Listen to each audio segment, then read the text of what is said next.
Welcome back, everyone, to Global War 1914, Operation Albatross. This is the fall-winter of 1918 for China. So the last country to go this season before we switch over to the spring of 1919. And of course, we've got to go through the Chinese warlord era cards. Got to draw 3 of them here. So let's see what we get. The first one is for Anhui. Conduct a mandatory offensive from one territory into one adjacent territory for 1 round. If no adjacent territory contains nationalist forces, the warlord must attack another warlord. So I believe that is the case for Anhui. We do not border any nationalist forces. So we have to attack another warlord, and I think that's probably going to be Hopei. That's going to be our best chance of having any success. So it only lasts for 1 round. So I think we're going to take our forces that are here in Suyan and attack into Hopei, or should we use the ones that are in Peking? Because we have artillery there. There's no terrain penalty from either territory that we attack from. So, we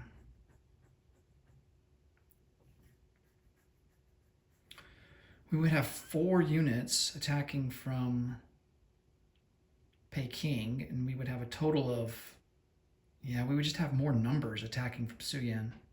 Yeah, let's attack from Suyan. So, let me get this on the board here.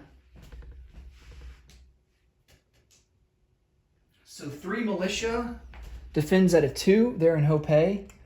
We have 2 cavalry that will be at a 3. And this is where you can make the argument that if you're the Central Powers and you have control over the warlords that aren't, of course, that isn't nationalist China because they're controlled by the United States. But every other warlord is controlled by the Ottoman player. So this is where you can make the argument of stacking your guys into one province, because if you draw one of these cards, you're going to want as much firepower to be able to attack another province, because you can only, according to the card, you can only attack from one territory.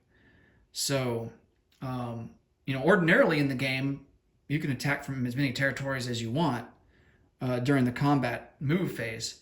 But the card specifically says here, in this case, that we can only attack from one territory. So something to keep in mind if you are the Ottoman player and you're controlling the movements of these other warlords. All right, so the mountain infantry and the other 3 infantry will be attacking at a 2.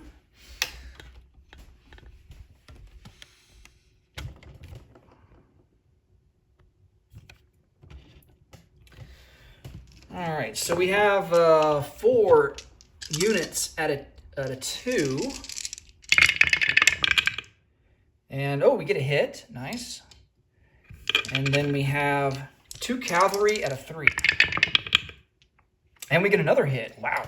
So it's not going to be enough, unfortunately, to take the territory, but we do... I don't know, this probably helps out the nationalist forces, to be honest, because now Hopei is only going to have 1 militia left, and the nationalists are coming up from the south. So, all right. So this warlord in Hopei's got 3 militia at a 2. And they all miss. All right, so there's 1 militia left in Hopei.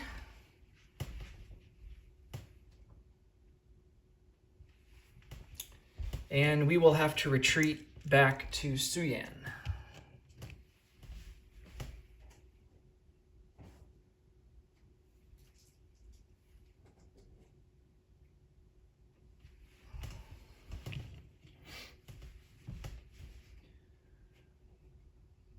All right, let's draw our second card.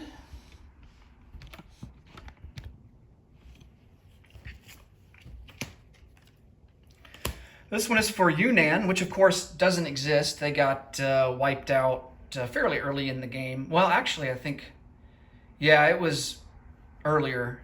The Nationalists have been struggling in this game, so it did take them a little bit to wipe out Yunnan, but Yunnan did eventually fall. So what we're going to have to do here is take an infantry. It says add one infantry to any territory. So in this situation where Yunnan doesn't exist, we're going to have to take an infantry and place it into Yunnan and conduct combat. So they will have one infantry at a 1.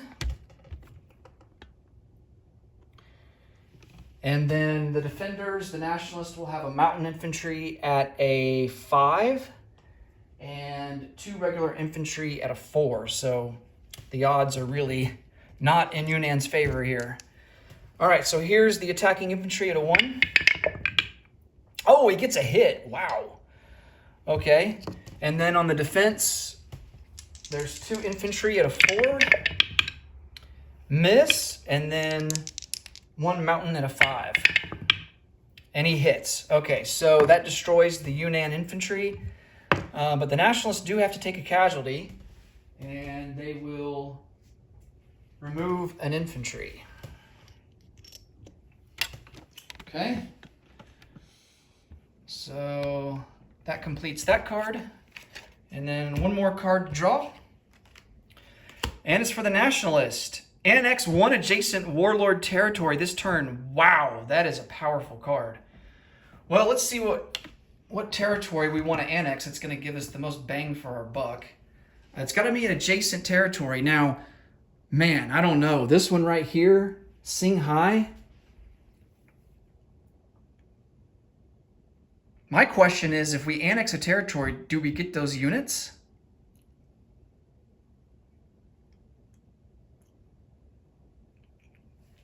It's different from aligning. When you align a territory, ordinarily, like when you align a territory, like a major power aligns a minor power, you obtain their units. But I think since it says annex, I think those units just go away. Unfortunately, I don't think the Nationalists are going to be able to obtain those guys. I can look it up in the rule book, but I think for now, I'm going to, I'm just going to set these guys aside. Is that worth any IPP? No, it's not. Maybe we should take a territory that's worth something. Oh, man. Hopei is worth something, but I mean, we can just take them out in the combat move phase. You know what? I think I'm going to take this territory here, Szechuan, instead. It's got a 2 manpower icon compared to Singhai, which only has 1. And I think this is going to help us better. And then we can take out Shinsi, and that is worth an IPP. So I'm just going to leave these forces here in Szechuan to the side in the event that the rulebook does say that they become nationalist. I don't think they're going to become nationalist, but I'm going to double check that off camera and just make sure. And I will get out a roundel here and place that into Szechuan. All right. So that's all the cards for this turn.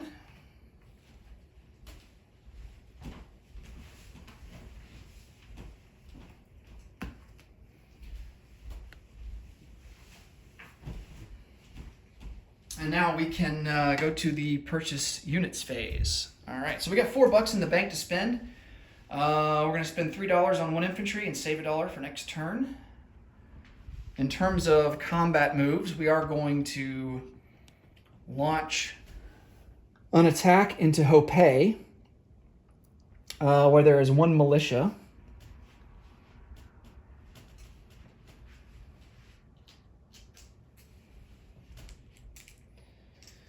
And we have 2 artillery. The militia is going to stay there. He's not going to join in. We do have a river crossing penalty, unfortunately. Of course, it's the fall-winter, so there's only one round of combat.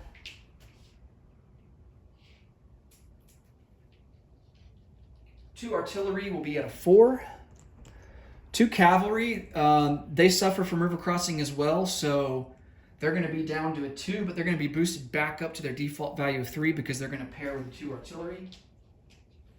So that will leave the 2 infantry at a 1. Okay, let's hope we don't get very many retreats because that would suck. Okay, 2 artillery at a 4, first strikes. And we wipe them out. Almost a retreat, but not quite. Okay, so we take over Hopei.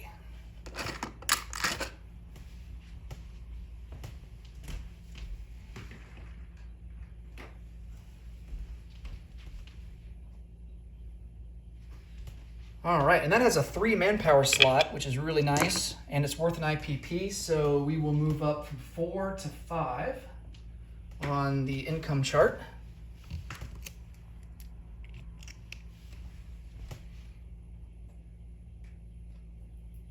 And we still have to roll for the other units to see if they retreat. So let's go ahead and do that. 2 infantry. No retreats there. Ooh, they got a hit.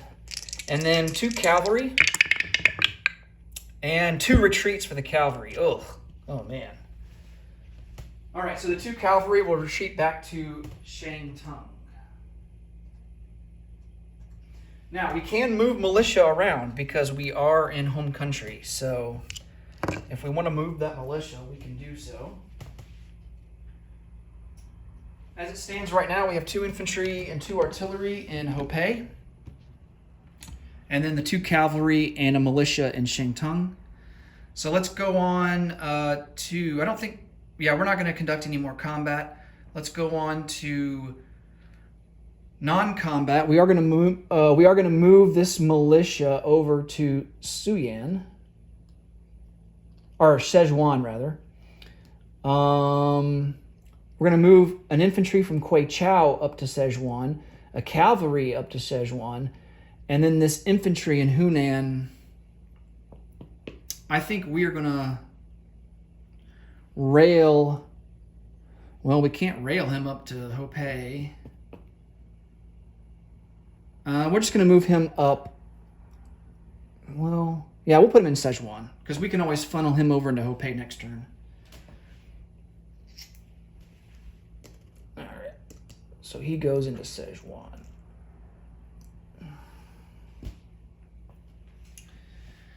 All right. Let's place our units. 1 infantry.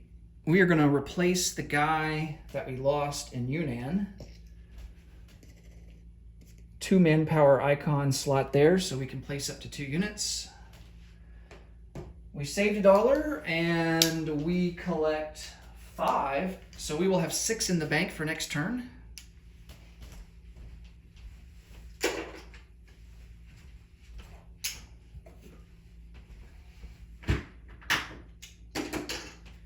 And the only thing left to do this round is to roll for the random events for the spring of 1919.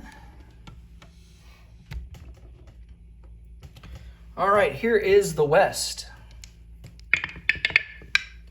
That is a 1. All right, so continued blockade. Britain chooses one of the following. Continue the blockade this turn. Germany pays 3 IPP to the bank. German manpower icons are 1 less.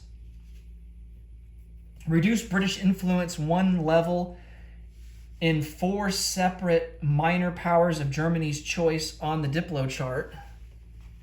Wow. Huh. Germany only has 4 that they could reduce. So if we continue the blockade, if we choose to continue the blockade, all of those items will happen. If we choose to lift the blockade, the Allies remove the blockade to let food through. Germany gets +2 bonus income for the port in Western Germany.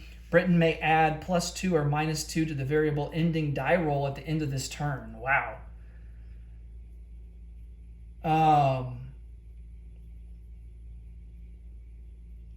I say we continue the blockade. So Germany will pay 3 IPP to the bank.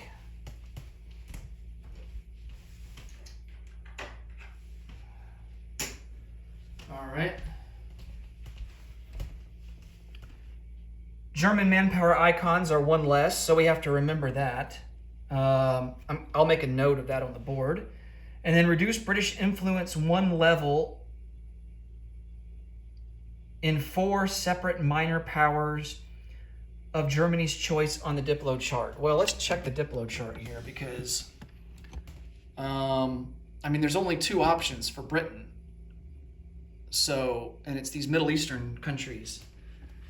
So let's see. It says, yeah, reduce British influence 1 level in 4 separate minor powers of Germany's choice on the Diplo chart. So, I mean, Germany doesn't really have much of a choice. It's got to be these 2 guys right here.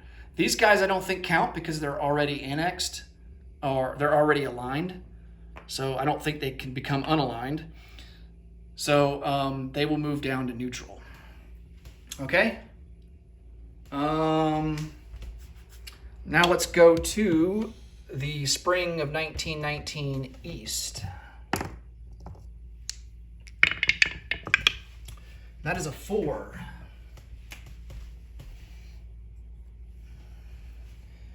Endless War 1. Do not roll for the variable ending this turn. Oh, wow. Increase each major power, except Russia, income by 1d6 for the remainder of the war.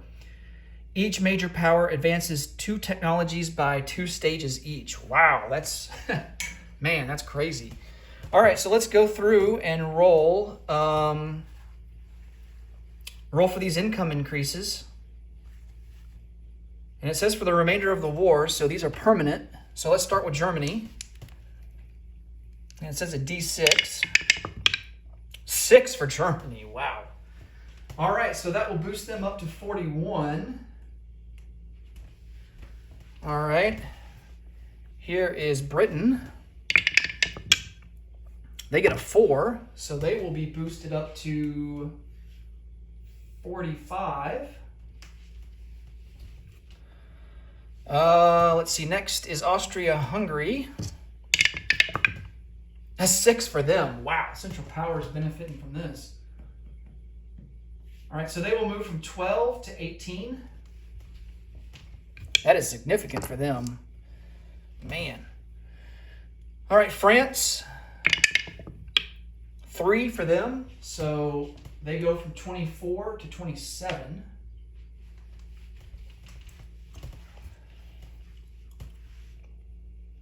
Okay, it says major power. All right, so next up will be the Ottomans. 3 for them, so they go from 12 to 15.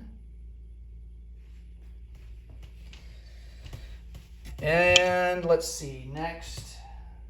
Okay, we don't do Russia. Italy and Japan are minor powers, and so the USA is the only one left to do. And they get 4.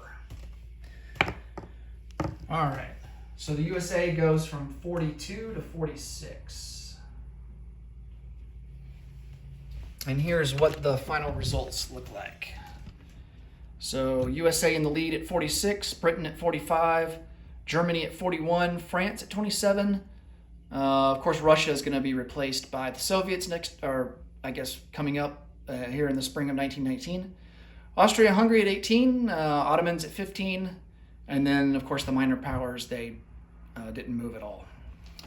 Okay, that will do it for random events, and that will put a wrap on the fall-winter of 1918. Next up, we will start with Germany in the spring of 1919, and we will also march forward towards the Russian Revolution. And I think next video, I'll get the Russian Revolution set up off camera, and then in the German video, I'll show you guys what that looks like so you guys can see it.